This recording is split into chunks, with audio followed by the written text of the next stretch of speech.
For more on this, I'm joined by John Blaxland. He's a Professor of International Security and Intelligence Studies at the Australian National University. John, thanks so much for joining us, and thank you too for waiting around on this busy news day. Really appreciate it. Well, great to have you on the program, Kumi. Thanks, John. Now let's talk about this new general. He was one of 4 who might have got this job. Was he a good pick? Look, I think he's a pretty impressive pick, really a sterling choice.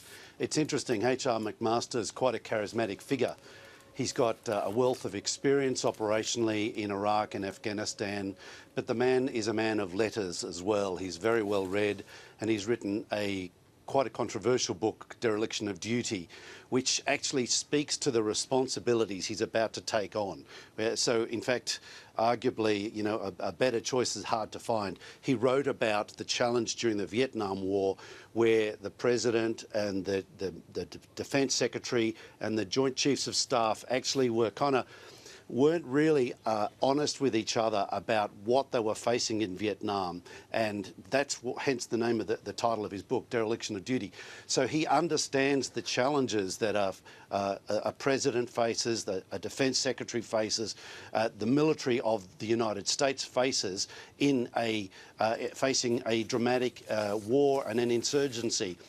You know, there are some strong parallels to the situation the United States faces today, not only in Iraq, but in Afghanistan and beyond. So he comes with a wealth of really useful experience and insights to bring to it. And in addition, we have a man who is known as a bit of, not only is he an iconoclast, but he's a no-nonsense kind of guy.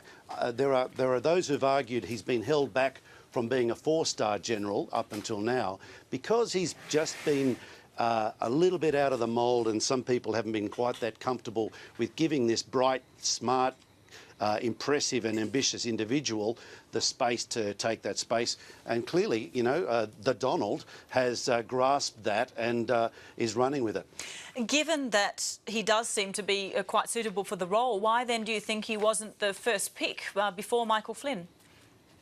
Well, Flynn had been part of the political campaigning, so Flynn had put himself very much out there.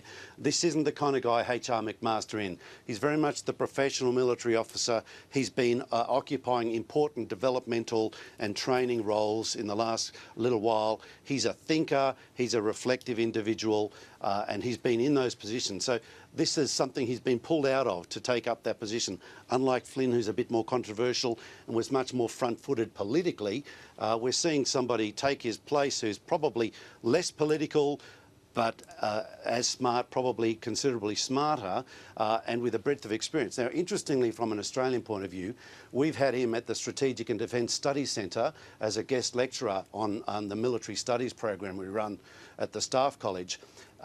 Very impressive, compelling, engaging, smart, really appreciates the relationship with Australia.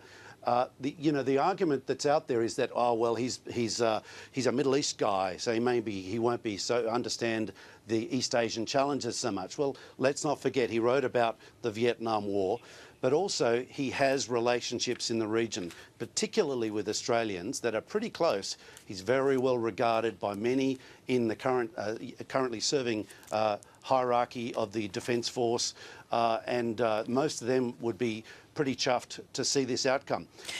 Interesting contrast to, you know, the President and his National Security Advisor. Well, let's talk about that. I'm quite curious if you could frame for us, John, where that role sits within this very broad organisation. I understand that depending what a particular president wants depends on how much advice is given by the National Security Advisor. He doesn't have a budget. He doesn't sort of command any money really either, but he just advises. This is totally separate from the Secretary of State or anything to do with the Department of Defence.